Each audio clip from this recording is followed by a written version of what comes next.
Nous allons pénétrer dans la ville par la porte marine. Cette porte, tournée vers la mer, était impraticable pour les véhicules. Elle offrait deux passages, celui de gauche pour les piétons, l'autre pour les mulets.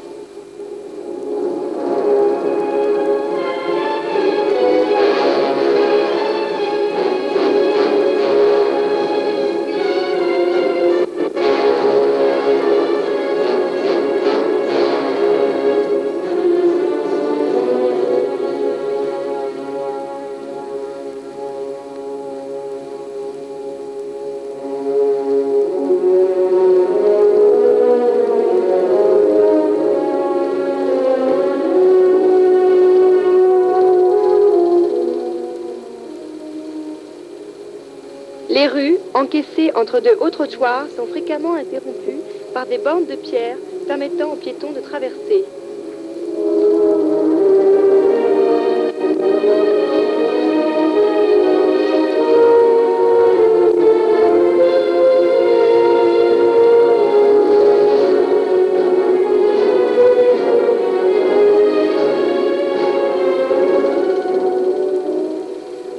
Ces ornières, creusées par les roues des chars, résultent d'une importante circulation à cette époque.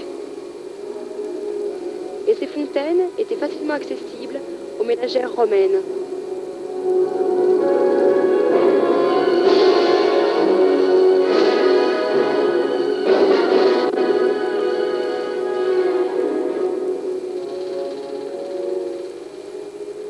Nous voici dans la rue de l'Abondance, qui est sans doute la principale artère de la ville, qu'elle traversait dans toute sa longueur. On y trouvait de nombreuses boutiques, des bars, où les Pompéiens se retrouvaient et se servaient à boire en plongeant directement leur coupe dans des récipients encastrés dans le comptoir. Des fresques décoraient la plupart de ces boutiques.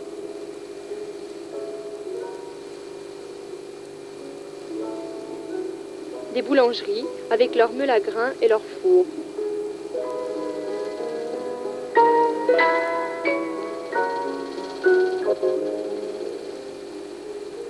Rue du Lupanar, lupanar ou maison close, fréquentée par des Pompéiens amateurs de sensations extra-conjugales. La décoration intérieure fort osée représente des scènes érotiques.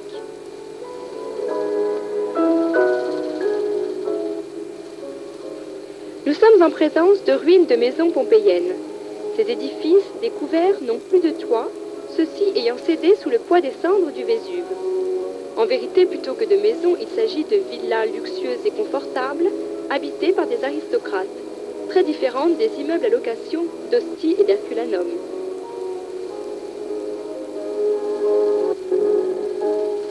La maison pompéienne se composait d'un atrium de forme carrée. Nous voyons au centre un bassin appelé impluvium, qui recueillait les eaux de pluie, venues d'une ouverture pratiquée dans le toit. Autour de l'atrium donnaient les pièces utilisées pendant l'hiver.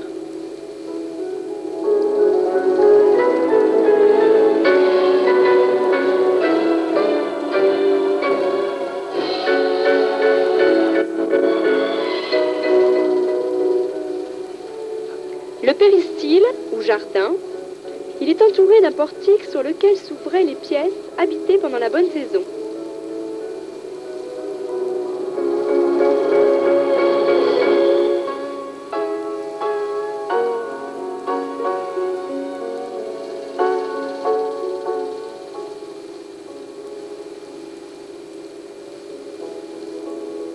Le péristyle était parfois prolongé par un autre jardin que terminait une nymphée, grotte en rocaille avec jeu d'eau.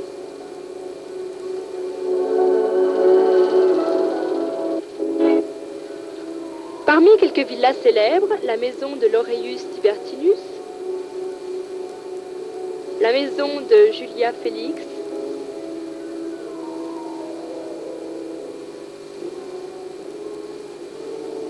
la maison des Amours dorés,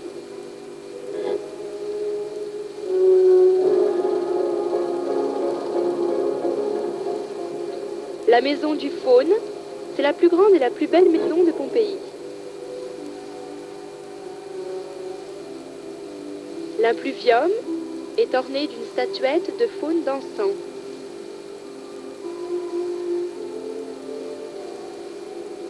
Dans une pièce à gauche de l'atrium, nous remarquons une peinture murale typiquement pompéienne. Par derrière s'ouvre un péristyle avec un portique de colonnes ioniques.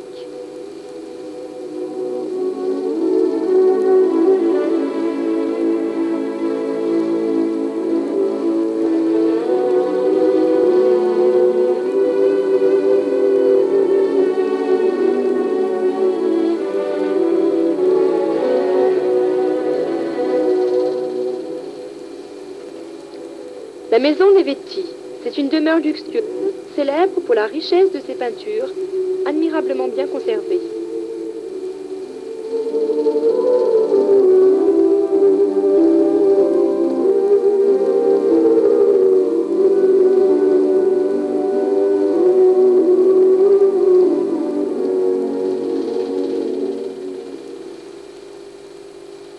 Le péristyle a une ampleur inhabituelle. Le jardin, avec ses plantes et ses jeux d'eau, a été reconstitué d'après les données fournies par la fouille et on y a replacé les sculptures qui la décoraient, si bien que le résultat d'ensemble est des plus suggestifs.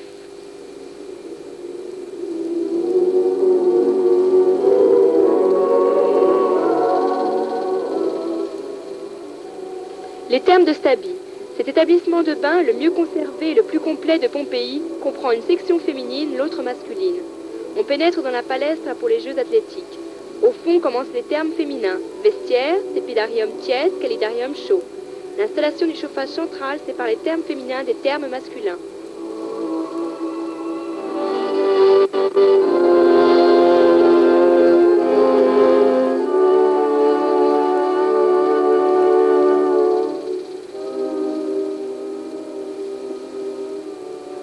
La grande palestre. Cet édifice, fermé sur 3 côtés par un mur et par un portique, était utilisé pour les sports athlétiques. Au centre se trouve une grande piscine. Les vestiaires étaient sous le portique.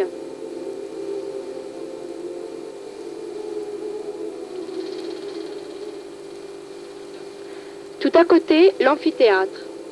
C'est le plus ancien des amphithéâtres romains qui nous ait été conservé. Il pouvait contenir 12 000 spectateurs. Il fut en partie creusé, car le niveau de l'arène est plus bas que celui du sol à l'extérieur.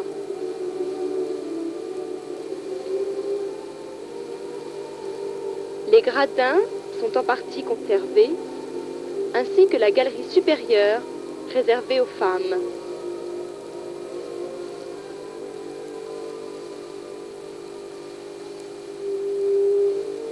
L'entrée des gladiateurs dans l'arène.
Le temple de Jupiter à l'emplacement d'honneur du Forum.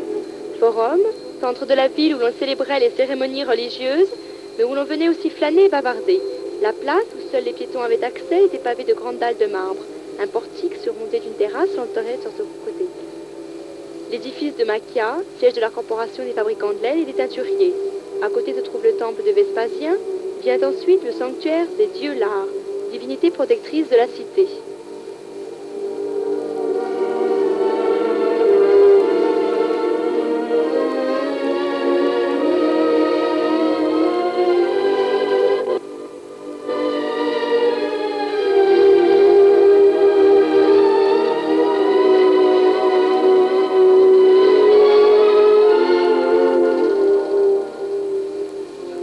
Au fond, à droite de l'arc, le temple de la Fortune Auguste.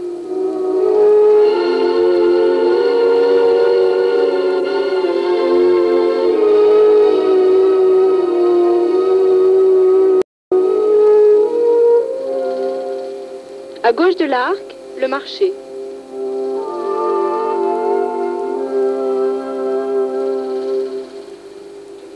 La basilique, édifice le plus grand de Pompéi.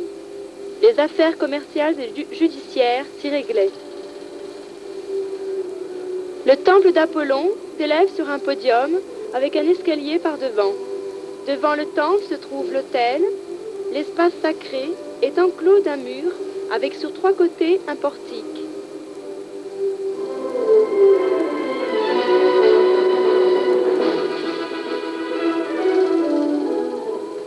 Joli coin ombragé, le forum triangulaire est limité par de beaux portiques.